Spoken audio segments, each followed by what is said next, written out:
35 News Edge at 6 starts now. Right now on the News Edge at 6, a massive manhunt is now over. The man accused of assassinating a Minnesota state lawmaker faces a judge. But we start with the Fox 35 exclusive. A child behind the wheel when that happened. Deputies say the child got the parent's car and then flipped it in the middle of the street. Thanks for joining us here on the News Edge at 6. I'm John Brown. Good evening, everybody. I'm Luann Sorrell. Well, neighbors are still dealing with the damage and talking to Fox 35. The search intensifies for the father accused of murdering his 3 daughters. Now the Wenatchee mayor is honoring their memory.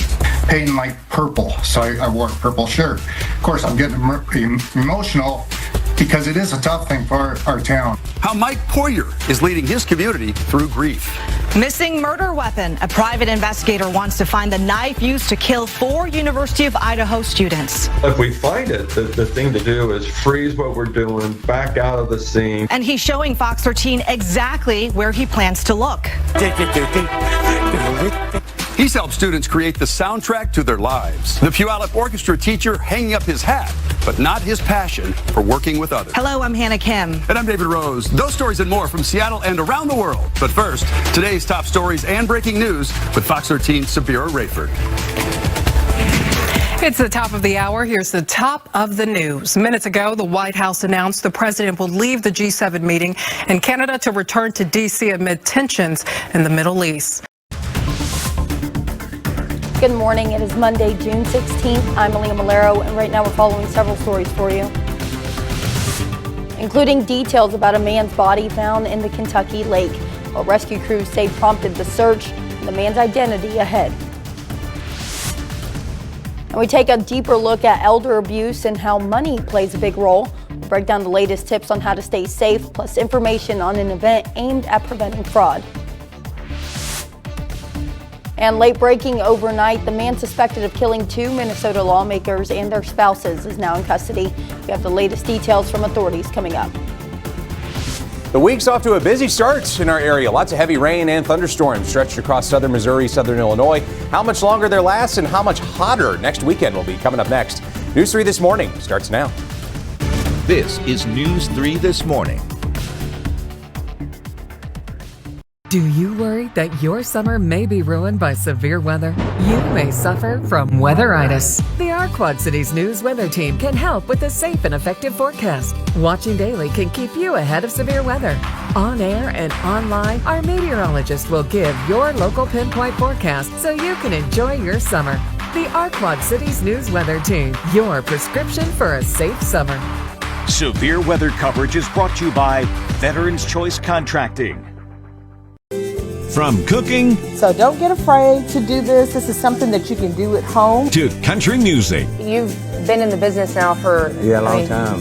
Don't even say it. She's got you covered. From the latest news to weather and sports. Her faith, and as well as Clay's faith, has been absolutely amazing. Makes me want to cry. Join Julie Hayes and Sean Bellafury at noon, right here on KWTX, where it's always a full house. Weekdays on News 10, midday with Julie.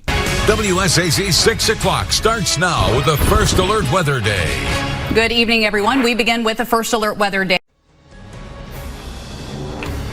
There was deadly flash flooding in the northern panhandle and north central West Virginia this past weekend. Wheeling and Fairmont are in the process of cleaning up after that deadly flooding. Meteorologist Kurt Greenfield has your forecast, and Josiah Schuneman joins us in sports. WTAP News at 11 starts now. Live from our studios at One Television Plaza, this is WTAP News at 11. West Virginia's governor held a press conference today about deadly flooding in the state. Good evening and thank you for joining us. I'm Phyllis Smith. The death toll from weekend flooding in West Virginia has risen to 6. Governor Patrick Morrisey says at least 2 people remain missing in the state's northern panhandle. Iowa's news leader is the most watched news in central Iowa. From mornings to afternoons and nights. More in-depth reporting, more live coverage. More central Iowans are choosing KCCI over any other local source. Right now at 6 a.m., a lightning strike sends this Pineville home up in flames. We take a close look at some of the damage as storm chances return in our forecast. Today is going to feel like the upper 90s. Tomorrow, close to 100 degrees. I'm going to let you know when is going to be the hottest day and which one is going to feel the hottest. Plus, a somber anniversary. Today marks 10 years since a white supremacist killed 9 people inside the Charleston church. We're live in Charleston this morning with a look at how those victims will be remembered. Dozens of families in Charlotte may soon lose their homes. It seems like these wealthy developers don't have any conscience about displacing us. Why the plans could impact housing affordability across Charlotte. And sun, sand, and sick days. Don't let a summer illness ruin your travel plans. We have the must-have travel tips to keep your family healthy and happy on vacation. Today is Tuesday, June 17th. News that impacts you. You're watching WCNC Charlotte News at 6.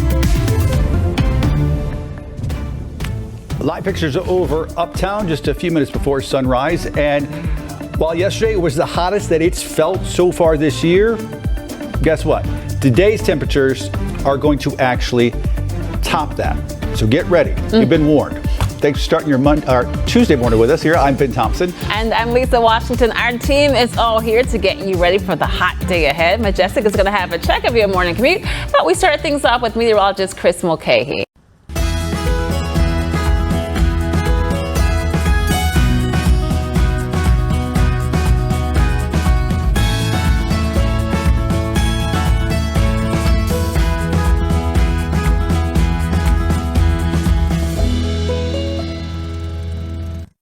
You're watching Wayne 15 News at 6, live in your hometown. Hello from Huntington, and this summer again we are bringing back live in your hometown newscast. We'll still be bringing you all of today's top stories, but just live from out around our community. We're lining them up this year with area festivals, so we're in Huntington to kick things off with Heritage Day. Live from our community.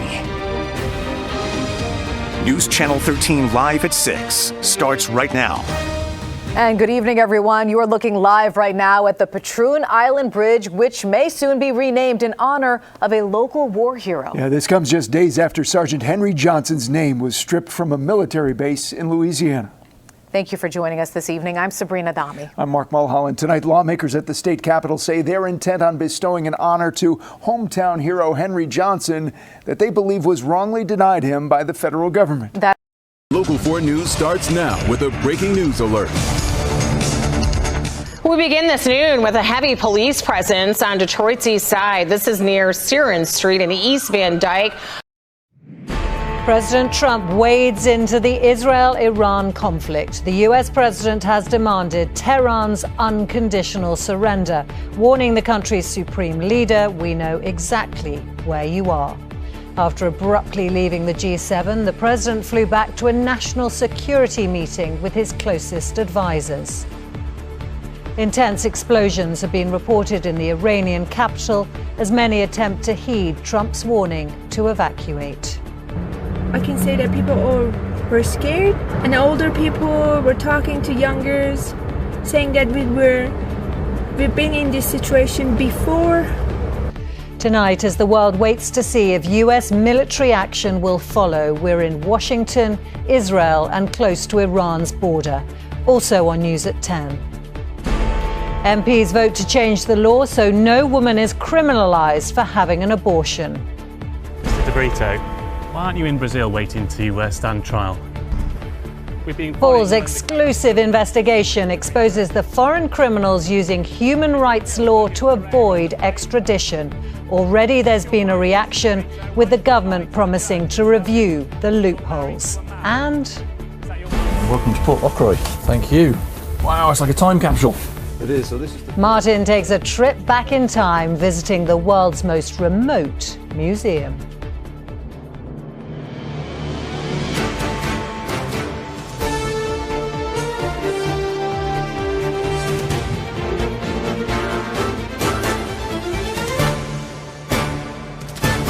This is ITV News at 10 with Romilly Weeks. Good evening. Never before has President Trump's self-contradiction been so frightening. Is he about to join Israel's war on Iran, or is he still hoping for peace? Right now at 10. The U.S. inching closer to war, escalating tensions between Israel and Iran that could bring the White House to step in. A man battered in the French Quarter, only on 6, hear from the 18-year-old who says the attack was a hate crime. The roads to Terrebonne Parish in need of repair. The plans to emerge from a state of emergency with safer, stronger bridges. Making groceries and progress. Affordable produce and pantry staples now filling the gap in a food desert. WDSU News at 10 starts right now.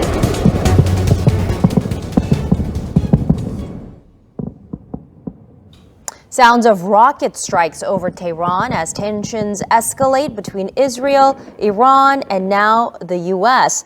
That's as President Trump considers U.S. strikes on Iran and demands a, quote, unconditional surrender from the supreme leader. ABC 35 Lafayette's News Block. Every weeknight starting at 6:30 with ABC World News and Star City News at 7 and 11 p.m.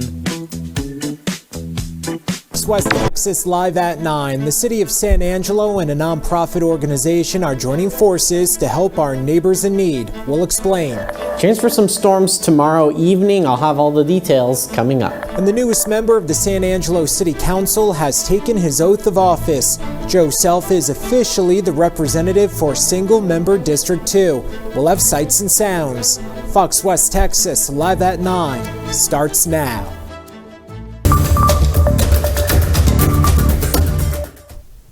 Good evening and thanks for joining us. I'm Bert Saint-Pierre. We begin tonight in San Angelo, where 2 people are recovering from their injuries after a multi-vehicle wreck this afternoon. Police say the driver of a gray Chevy Tahoe ran a red light at the intersection of North Bryant and West 19th Street near Whataburger.